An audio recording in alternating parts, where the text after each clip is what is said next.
Helo, Emma dwi, a dwi'n newydd wedi gorffen fy mhlwyddyn cyntaf yn astudio Ieithyddiaeth yng Ngholeg Magdalen yng Caergrawnt. Dwi'n dod o Lanelli ac ar gyfer y lefel A nes i wneud llen Saesneg, Ffrangeg, Mathemateg a Celf am yr AS a hefyd yr EPQ. Y beth pwysig i gofio am ieithyddiaeth yw'r ffaith dydy e ddim yn MML. Felly, son ni'n astudio ieithoedd gwahanol, dyn ni'n astudio iaith ei hun. Felly, yn y blwyddyn cyntaf, dyn ni'n astudio lot o bethau wahanol. Enghraifft, dyn ni'n edrych sut ni'n creu synwyr o sŵnau tu fewn iaith, fel os ydw i'n siarad, sut ydych chi'n gallu deall pa geiriau ydw i'n dweud. Hefyd, edrych ar sut ydyn ni'n creu a deall strwythur mewn iaith, fel gramadeg, enghraifft sy'n bach mwy na sy'n bach yn mathemategol, ond hefyd dyn ni'n edrych ar hanes yr iaith Saesneg, sut ydy Saesneg yn newid a pham, felly sŵnau newid neu pobl yn dysgu fel ail iaith, a hefyd sut ydy iaith yn gweithio yn y cymdeithas neu cymdeithasau arall, hefyd tyma bach o seicoleg, felly lot o bethau wahanol.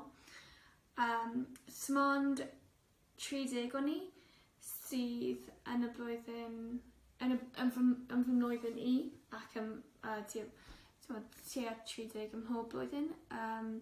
Felly, dyn ni'n cael sens o gymdeithas cryf iawn yn y cwrs, a mae'n neis achos ydych chi'n gallu mynd adre wedyn dod nôl, cael fel gwaith a cartref.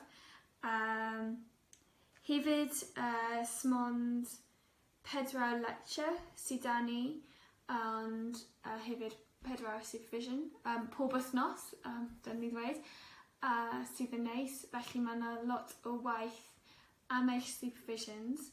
Mae rhaid i chi adolygu pob lecture achos y waith supervision chi. Felly mae ni'n gwneud siŵr bod chi'n deall popeth. Bod dim lot o strwythur sydd gen chi, achos mae yna lot o waith mae'n ffain, a hefyd mae digon amser rydd i chi i wneud bethau arall os ych chi moyn, ond dal rhaid chi weithio'n galed achos Caergrawnt yw e. Hefyd, pan ych chi'n symud mlaen i part 2, gallech chi wneud rhywbeth falle mwy mathemategol, gallech chi edrych ar sut ydy computers a pethau cyfrifiadu rwan yn